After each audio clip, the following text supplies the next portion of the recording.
Hey everyone, it's Nico. I want to open this video up with a question for each and every one of you watching. Is there a game type or genre style that you find to be highly addicting? Let me know in the comments. For me, it's roguelites and survivors likes. And for the first time, I got to play a co-op one.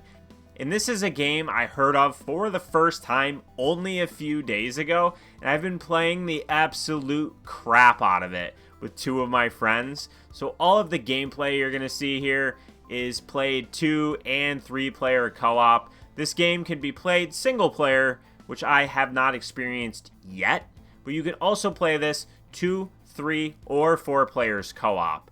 The game is in early access, and the version I'm playing in this video is 0.8.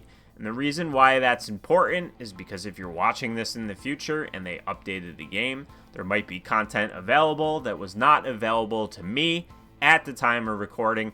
But if you're interested in seeing where the game's gone and where it will go, there is a roadmap available on the Steam forums, and I'll have a link in the description below and also the pinned comment if you want to check this game out for yourself on Steam. It's not currently available on consoles, as early access games usually live on PC first, and then when they fully release they might come to console later. But let's get into what the game has to offer, and then I'll talk a bit about the gameplay and stuff like that. It's very similar to other survivors likes, where the main thing you're going to do is move around and dodge enemies and auto attack them. So we'll get into that in a bit. But first, the game has 3 levels, and each one of these is unique from the others. So although there's only 3, they are pretty unique. Now the first one is just your run-of-the-mill forest level that doesn't have any sort of hazards or anything like that. There are rocks that you can maneuver around. In each of the levels is an arena style level, so you can't move infinitely in one direction like you can in Vampire Survivors or some of the other games like this. It's much larger than a game like Brotato, and you have plenty of room to maneuver around, but they are arena-like in nature. Then the second level is an ice level. Now there is Bramble, which if you run through this, it will slow you down. It will also slow down enemies. And then there's also Ice, which you'll slide a bit on and lose some of your mobility. But those are the main hazard types on the second level. Then the third level introduces hazards that actually damage you. And this is a lava-based level. There's lava, which you can walk through, but it will damage you. You know, it takes a tick of health, a tick of health, a tick of health if you stay in it too long. Most of the time, you're just going to cut through it and you're not really going to stay in it. And then the last hazard on this level is tornadoes. There are tornadoes that are randomly moving around the level, and if these hit you, they take a pretty good chunk of health off you. So this one gets really chaotic, more so than the other two, but that's what makes it a lot of fun. There are almost a dozen total wizards or characters in the game that you can play as.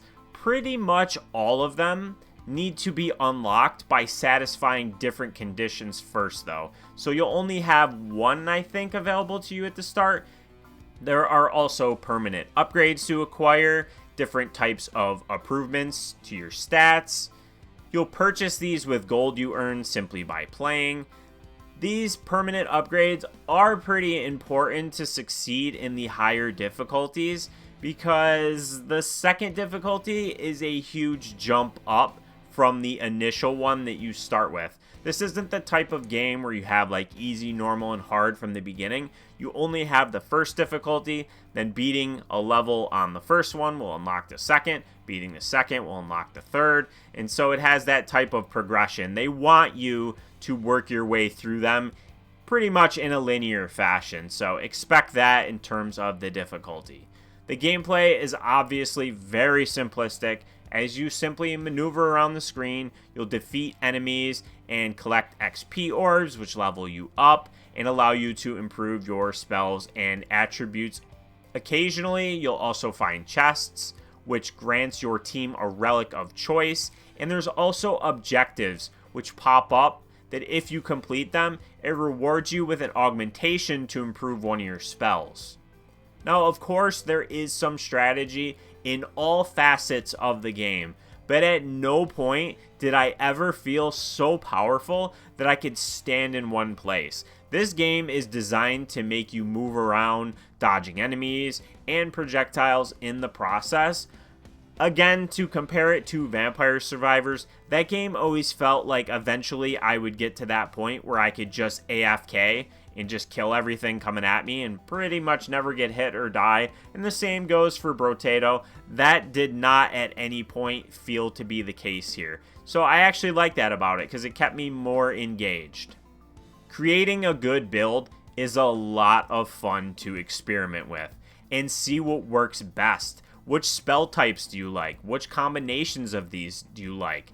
You get up to 4 spells total as you play through. You earn a new spell, again, at certain intervals. You can see this at the bottom of the screen in the gameplay. But the trial and error of combining and mix and matching these, which ones work best with which characters, was a lot of fun. Also, at certain intervals, when upgrading a spell, you could then choose an element to apply to it, and then eventually a second element, which allows for some fun combinations, which introduces even more fun experimentation. And that's the key here, and I think part of the hook of the Spell Brigade is all of the experimentation and the trial and error in this. Each of the characters has different attributes and different strengths and weaknesses and situations where they might be good or bad. The same goes for the spells, combining these, mixing and matching them, see which ones work, which character, on which level. And then the elements, the trial and error of mixing these elements together. Do you want ice with fire? Do you want thunder with thunder or poison with poison? You know, it's just a lot here to try out, and that's just so much fun. All in all, this game is such a blast to play. Especially if you can round up a few friends. It does have matchmaking if you want to play with random other people. That's not my thing, but maybe it's yours, so the option's there. And one thing I definitely want to highlight about the cooperative experience with friends you actually know versus just using the matchmaking is the chaos in this game generates some moments that are bound to make you laugh and just realize how much fun you're actually having in that moment. I'm just gonna rename this to Brit Revival Simulator. Thank you.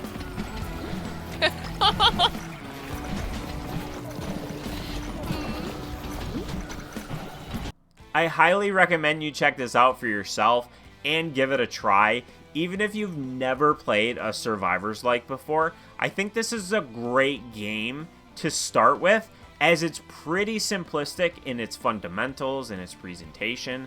There's a lot to do in terms of unlocks with the permanent upgrade system, unlockable wizards, costumes for each wizard, and various other things to earn, which are all tracked incredibly well in the menus. A few things they still desperately need, though, are more music tracks and bosses. There is very little variety in music here, as you'll mostly hear the same song throughout, and there's also only one boss total currently. So each and every level, you're gonna face the same boss, and it will end essentially the same way.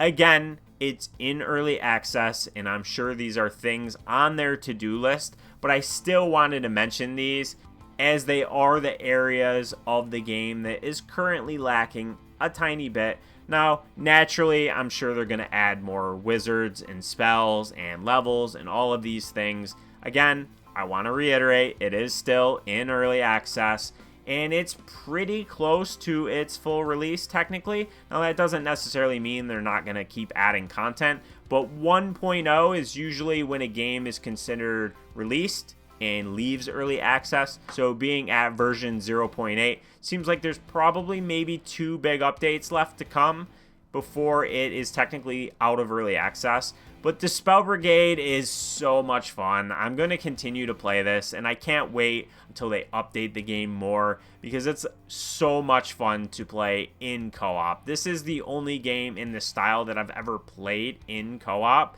and now it's going to be a bit hard for me to go back and play these types of games single player. I'll manage, of course, because these games are addicting to me, but I really liked my first taste of co-op in a Survivors like. So check the pinned comment or the description box below if you want a link to head directly over to the Steam page for the Spell Brigade. I appreciate you watching, and I hope you enjoyed this video. If you did, make sure to give it a like, comment below if you have any questions, and subscribe if you haven't done so already. But until next time, guys,